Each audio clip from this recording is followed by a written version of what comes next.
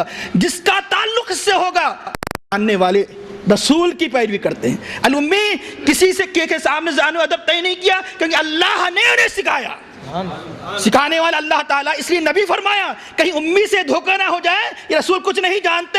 یاد رکھنا، یہ رسول کچھ پڑھے لکھے بغیر سارے عالم سے بڑھ کر جانتے ہیں. ماکان جو کچھ ہو چکا، جو کچھ ہونے والا ہے، وہ سب کچھ جانتے ہیں. اس رسول کی پیروی کرتے ہیں. اس عقیدے سے جو اتباع کرے گا تو اللہ کی رحمت سے مالا مال ہو جائے گا. الذین یتبعون رسول النبی الامی، امی کے ساتھ رسول خود ہمارے بظاہر اخلاق کے اعتبار سے کافر تھا، لیکن اس شبہ کو دور کرنے کے لیے رسول کے ساتھ نبی بھی ذکر فرمایا. موقع نہیں، یقیناً آپ نے علامہ سے مختلف موقعوں پر یعنی اس کی تفسیر سنی ہوگی، اور امی کے بارے میں تو بہت بہترین عام طور پر اکثر آپ کا بیان آپ نے مختلف مواقع پر سنا ہوگا. وقت نہیں ہے، اس لیے میں صرف ترجمے پر اکتفا کرتا ہوں. الرسول النبی الامی الذی یجدونہ مکتوبا، جن کے اوصاف کو یہ لوگ لکھا پاتے ہیں توریت میں، انجیل میں. یأمرہم بالمعروف، یہ رسول حکم دیتے ہیں ان کو اچھائی کا، وینہاہم عن المنکر، برائی سے روکتے ہیں، کہ وَيُحِلُّ لَهُمُ الطَّيِّبَاتِ، ان کے لیے پاکیزہ چیزیں حلال قرار دیتے ہیں. وَيُحَرِّمُ عَلَيْهِمُ الْخَبَائِثَ، خبائث کو حرام قرار دیتے ہیں. یعنی یہ رسول کو کس طرح پیروی کرتے ہیں؟ اس عقیدے کے ساتھ پیروی کرتے ہیں. مجبور بنا کر بھیجا نہیں گیا ہے، سارے اختیارات دے کر بھیجا گیا ہے. اور یہ رسول کی پیروی کیسے کرتے ہیں؟ وَيَضَعُ عَنْهُمْ إِصْرَهُمْ، یہ بھی عقیدہ رکھتے ہیں کہ ان سے ان کے بوجھوں کو دور کرتے ہیں. وَالْأَغْلَالَ الَّتِي، ان بندھنوں کو دور کرتے ہیں جو ان پر ہے، جو پہلے یعنی جتنی امتوں پر جو مشقتیں تھے یہ رسول دور کرنے کے لیے آئے ہیں. اس کا اللہ تعالیٰ اپنے حبیب کے 9 صفات کو ذکر کر فرماتا ہے فالذین آمنوا بہ، جو ان پر ایمان لے آئے، وعزروہ، ان کی تعظیم و توقیر کرے، ونصروہ، ان کی مدد کرے، نشاط دین کو کے کام کو بجا لائے. اب ابتدا کس سے ہوئی تھی؟ رسول کی پیروی. انتہا کس پر ہو رہی ہے؟ رسول صلی اللہ علیہ وسلم نے جس پیغام کو لے کر آئے، وَاتَّبَعُوا النُّورَ الَّذِي، اس نور کی پیروی کرے، اس نور کی پیروی کرے، الَّذِي أُنزِلَ مَعَهُ، جو آپ کے ساتھ نازل کیا گیا. أُولَئِكَ هُمُ الْمُفْلِحُونَ، تو وہ کامیاب ہے. کامیابی کی شرائط کیا ہے؟